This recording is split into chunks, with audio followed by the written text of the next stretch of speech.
Hello बच्चों, स्वागत है आप लोगों का केमिस्ट्री वाला यूट्यूब चैनल पर। तो आज हम लोग क्लास ट्वेल्थ में फिजिक्स की क्लास आज फिर से है। और फिजिक्स के में हम लोग कर रहे थे डेरिवेशन की सीरीज, मैंने शुरू जो कर रखी है। तो डेरिवेशन की सीरीज में तीसरा डेरिवेशन आज हम लोग है।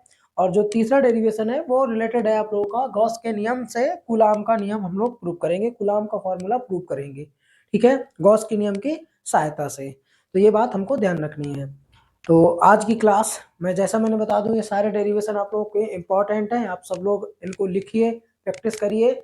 और जो बातें मैं आप लोगों को बता रहा हूँ उनको थोड़ा सा रियलाइज करिए, इसी तरीके से आप लोगों की तैयारी बेहतर होगी। ठीक है। और केमिस्ट्री क्लास अभी आप लोगों की 2-3 दिन से अपलोड मैंने नहीं की हुई है। तो केमिस्ट्री में वो कंटिन्यू करेंगे हम लोग, हो सकता है कल सुबह तक उसका भी आपको वीडियो मिल जाए। तो चलिए शुरू करता हूं मैं आज की क्लास। शुरू करने से पहले मैं चाहूँगा, जो आप लोगों से मैं रिक्वेस्ट करता हूं कि आप लोग अगर चैनल पर पहली बार हैं तो चैनल को सब्सक्राइब करें, और अगर वीडियो आपको अच्छा लगे तो वीडियो को लाइक जरूर करें। कमेंट बॉक्स में बताएं आप लोगों को कोई दिक्कत है अगर तो। ठीक है, तो चलिए शुरू करता हूं मैं आज की क्लास में जो हम लोगों का मैंने बताया कि डेरिवेशन हमको प्रूव करना है गॉस के नियम की सहायता से। ठीक है, गॉस के नियम से कूलाम के नियम को प्रूव करना है। कूलाम का नियम आप सब लोग जानते हैं। कूलाम का नियम क्या होता है? F बराबर 1/4 पाई एप्सिलॉन जीरो, और Q अपॉन मतलब Q1 और Q1 और Q2 अपॉन आर स्क्वायर। ये आपका कूलाम का नियम है। इस नियम को तो सब लोगों ने पढ़ रखा होगा। ठीक है, नहीं पढ़ रखा है तो आप अपनी बुक का पहला चैप्टर का पहला टॉपिक आप उठा के देखिए, आपको ये मिल जाएगा कूलाम का नियम। ठीक है, पहला दूसरा टॉपिक है आवेशन, आवेशित, ये सब सारी चीजें हैं पहले।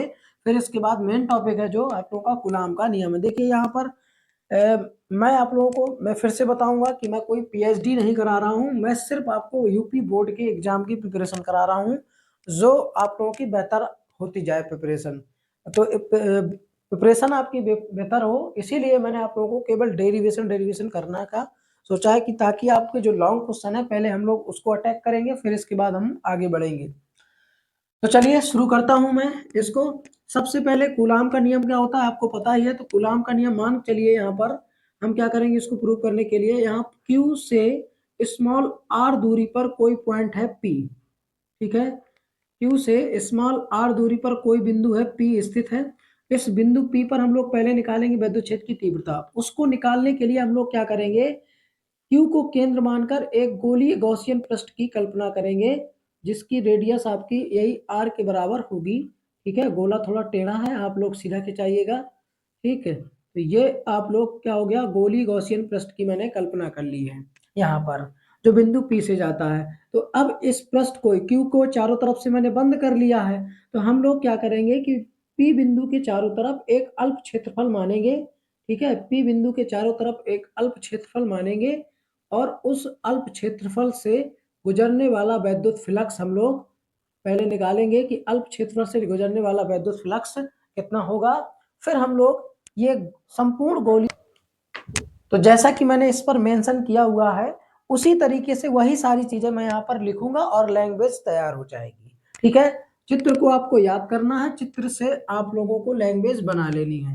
देखिए हम वहां पर एग्जाम में रट्टा मार के तो जा नहीं सकते, रट्टा मारेंगे भूल जाएगा।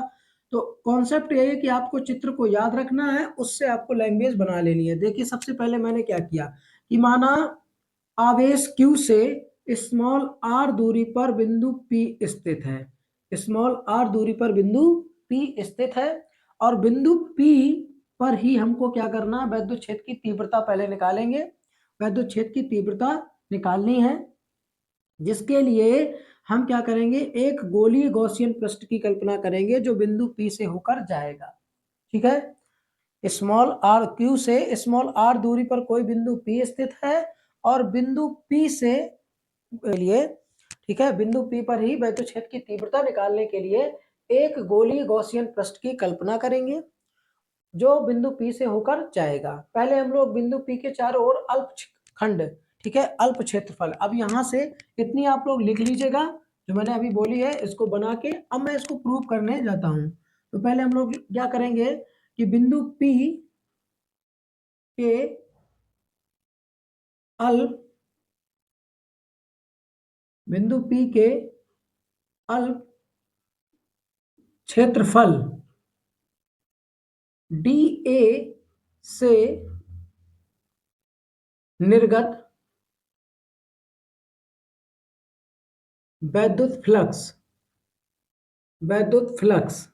ठीक है, जैसा कि मैंने बताया पहले डी ए से निर्गत वैद्युत फ्लक्स निकालेंगे, फिर इसके बाद हम लोग संपूर्ण गोलीय गॉसियन पृष्ठ से निकालेंगे, फिर गॉस की प्रमेय लगाएंगे, तो विद्युत क्षेत्र की तीव्रता ई का मान आ जाएगा। फिर जब ई का मान आ जाएगा तो फिर हम आगे कूलाम का नियम प्रूव करेंगे। तो पहले हम लोग इससे निकालते हैं, तो कितना हो जाएगा यहाँ डी फाई बराबर, जैसा कि मैं आपको बता चुका हूँ, ई इंटू डी,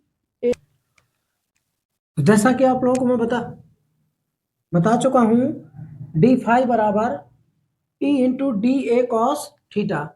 अब देखिए यहाँ पर जो थीटा की वैल्यू है वो फिर से आपकी जीरो है। क्यों जीरो है? क्योंकि देखिए डी ए और विद्युत क्षेत्र की तीव्रता ई का जो डायरेक्शन है वो एक ही दिशा में है, उनके बीच का जो एंगल है वो जीरो है, तो इसीलिए यहाँ पर डी फाई बराबर ई इंटू डी ए ये हो जाएगा, ई इंटू डी ए हो जाएगा। तो ये आप लोगों को क्या हुआ, अल्प क्षेत्रफल से निकलने वाला विद्युत फ्लक्स आ गया। अब हम लोग लिखेंगे संपूर्ण संपूर्ण अब हम लोग क्या करेंगे, अब पूरे गॉसियन पृष्ठ से निर्गत विद्युत फ्लक्स निकालेंगे। तो यहाँ पर लिखना पड़ेगा संपूर्ण संपूर्ण गॉसियन पृष्ठ से निर्गत वैद्युत फ्लक्स। ठीक है, तो आपका क्या हो जाएगा फाई, और फाई बराबर हम लोग क्या करेंगे, जो डी फाई अल्प क्षेत्रफल से जो निकाले थे उसका करा देंगे समाकलन। पृष्ठ हमारा बंद है इसलिए इसको सर्किल कर देंगे, डी फाई। अब यहाँ पर हम लोग क्या करेंगे, मान रखेंगे डी फाई का ई इंटू डी ए। ई हमारा पूरे गॉसियन पृष्ठ में एक समान है, क्योंकि वैद्युत क्षेत्र की तीव्रता क्या रहेगी, वहां पर आपका एक समान वैद्युत क्षेत्र रहेगा, तो इसीलिए ई हमारा कांस्टेंट है, इसी की वैल्यू निकालना है, इसलिए इसको कुछ नहीं करेंगे। तो डी ए, अब डी ए का समाकलन आपका क्या होता है, ये होता है 4 पाई r स्क्वायर। ठीक है, यहाँ पर आपको ध्यान रखना है डी ए का समाकलन, क्योंकि ये गोला है इसीलिए डी ए का समाकलन आपका 4 पाई r स्क्वायर है। अगर तार होता तो तार में मैंने आपको बताया था 2 पाई r l वहां पर था, गॉसी बेलन का अगर होता तो, ठीक है, बेलन का अगर होता, बेलन का वक्र पृष्ठ के बराबर होता वो। तो यहाँ पर आपका क्या हो जाएगा, हम लोग इसका मान रख देंगे E into 4 pi r square. ठीक है, इसको मान लेंगे इक्वेशन 1। ठीक, अब हम लोग क्या करेंगे, गॉस की प्रमेय से, ठीक है, किससे, गॉस की प्रमेय से। ठीक है, गॉस की प्रमेय से। अब गॉस की प्रमेय से आपका क्या हो जाएगा, ध्यान रखिएगा, यहाँ से मैं ऊपर लिख रहा हूँ, गॉस की प्रमेय से आपका क्या, गॉस की प्रमेय क्या होती है, फाई बराबर क्यू अपॉन एप्सिलॉन जीरो। तो यहाँ पर इसको मान लेंगे समीकरण दूसरा। ठीक है, इसको क्या मान लेंगे, समीकरण दूसरा मान लेंगे। अब आपका क्या हो जाएगा, समीकरण 1 और 2 से, समीकरण समीकरण 1 व 2 से। ठीक है, समीकरण 1 व 2 से एक बार हम देख लें कि रिकॉर्ड हो रहा है कि नहीं। समीकरण 1 व 2 से, तो यहाँ पर क्या हो जाएगा, E is equal to 4 pi r square is equal to q upon epsilon zero. ठीक है, क्यू अपॉन एप्सिलॉन जीरो, ये आपकी चीजें हो जाएंगी। अब यहाँ से E बराबर हम लोग निकाल लेंगे 1/4 पाई एप्सिलॉन जीरो और क्यू अपॉन r स्क्वायर। देखिए ये वैद्युत क्षेत्र की तीव्रता आ गई कहाँ से, स्मॉल क्यू, मतलब सॉरी, स्मॉल क्यू से स्मॉल r दूरी पर स्थित बिंदु P पर वैद्युत क्षेत्र की तीव्रता E आ गई। मान के चलिए बिंदु P पर एक परीक्षण आवेश Q है और उस पर लगने वाला बल, ठीक है, परीक्षण आवेश बिंदु, यहाँ पर लिखेंगे बिंदु P पर स्थित स्थित परीक्षण आवेश या आवेश Q0 पर लगने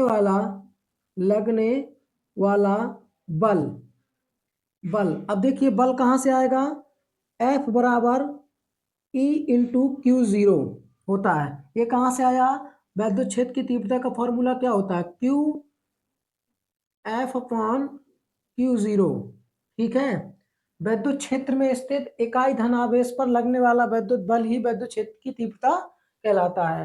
तो E बराबर एफ अपॉन क्यू जीरो, इकाई धनावेश पे स्थित वैद्युत क्षेत्र पर लगने वाला वैद्युत बल, ठीक है, या वैद्युत क्षेत्र में स्थित इकाई धनावेश पर लगने वाला वैद्युत बल ही वैद्युत क्षेत्र की तीव्रता कहलाता है। हम E का मान यहाँ पर रख देंगे तो कूलाम का नियम आपका आराम से प्रूफ हो जाएगा।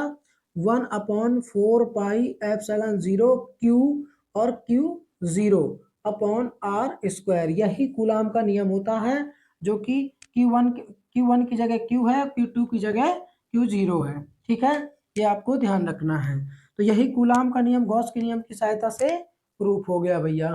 ठीक है, एक बार इसको और समझिए, बड़ा सिंपल है, बहुत ही सिंपल है, कोई दिक्कत वाली बात नहीं है। जैसा कि कूलाम का नियम प्रूफ करना था, ये क्वेश्चन था आप लोगों का, व्यंजक प्राप्त कीजिए, या गॉस के नियम की क्वेश्चन ऐसे भी बन सकता है कि गॉस के नियम लिखिए और गॉस के नियम की सहायता से कूलाम का नियम प्रूफ करिए या व्यंजक प्राप्त करिए कूलाम के नियम का। तो ध्यान दीजिए, पहले हमने क्या किया कि आवेश Q से स्मॉल r दूरी पर कोई बिंदु P माना। बिंदु P पर वैद्युत क्षेत्र की तीव्रता निकालने के लिए एक गोलाकार गॉसियन पृष्ठ की कल्पना की गई, जो कि बिंदु P से जाता है। इसके बाद हम लोग बिंदु P के चारों ओर अल्प क्षेत्रफल dA से निर्गत वैद्युत फ्लक्स निकालेंगे पहले। फिर इसके बाद हम लोग क्या करेंगे, संपूर्ण गॉसियन पृष्ठ से निर्गत वैद्युत फ्लक्स निकाल देंगे। एक बार आप लिखोगे पढ़ोगे तुरंत आपको डेरिवेशन ये समझ में आ जाएगा। जैसा कि मैंने लैंग्वेज बना के यहाँ पर दिखाई, वैसा ही लिखना है कि माना स्मॉल क्यू आवेश से स्मॉल r दूरी पर कोई बिंदु P स्थित है। बिंदु P पर वैद्युत क्षेत्र की तीव्रता ज्ञात करना है, और बिंदु P पर वैद्युत क्षेत्र की तीव्रता ज्ञात करने के लिए एक गोलीय गॉसियन पृष्ठ की कल्पना की गई। ये मतलब एक माना गया, खींचा गया है, जिसके अल्प क्षेत्र बिंदु P के अल्प क्षेत्रफल dA से निर्गत वैद्युत फ्लक्स पहले निकाला, फिर संपूर्ण गोलीय गॉसियन पृष्ठ से आप लोगों ने वैद्युत फ्लक्स निकाला। इसके बाद बाकी चीजें आपके सामने हैं। तो आप लोगों को डेरिवेशन समझ में आ गया होगा।